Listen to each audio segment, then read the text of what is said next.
₹1,00,00,000 ఉంది. నేనేం చేయలేకపోయా, అవును. నా చేతిలో డబ్బులు లేదు కాబట్టి. ఉమ్, ఉమ్, అంటే అదే కనుక ఏది జర్నలిస్టులో ఉండి మరి లోనే నేను అడిగింది, అంతే. ఫ్రీగా ఎవరిని అడగల. అవును. ఏం చేస్తాం, ఉమ్, అదే దాన్ని కొనుక్కున్న అదే ఉడాలో ఉన్నటువంటి ఎంప్లాయీస్ దాన్ని కొనుక్కుని చక్కగా వాడు కోట్లు సంపాదించుకున్నాడు. అవును. వాడి చేతిలో డబ్బులు ఉంది, వేరే వాళ్ళ ఆవిడ పేరున వాళ్ళ పిల్లల పేరున కొన్నాడు, ఉమ్, చేసుకుంటున్నాడు. ఏం చేయాలి ఇందులో? నేను ఏ సమాజాన్ని ద్వేషించాలా, వాళ్ళని దొంగలనాలా? వాడి చేతిలో అవకాశం చేసుకున్నారు వీళ్ళు. అదే దాన్ని ఎట్లాగంటే ఒక విచిత్రమైన ప్రచారం చేశారు. ఇప్పుడు అయిపోయింది, జగన్మోహన్ రెడ్డి హైదరాబాద్ పోతాడు, హైదరాబాదు అతను పోతాడు, వీళ్ళు విపరీతమైన దుష్ప్రచారం చేయడం వల్ల వీళ్ళ పేపర్లు టీవీలు కావాలని కార్యకర్తలు అటు పోతున్నారు.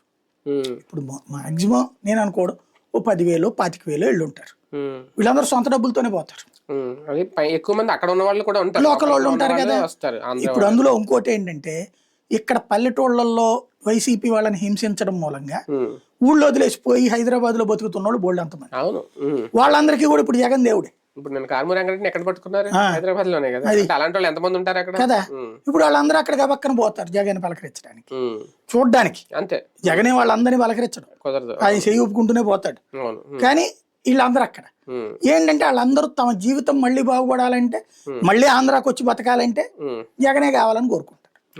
అదే తప్పించి ఆర్గనైజ్డ్ గా వాళ్ళు గ్రూపులో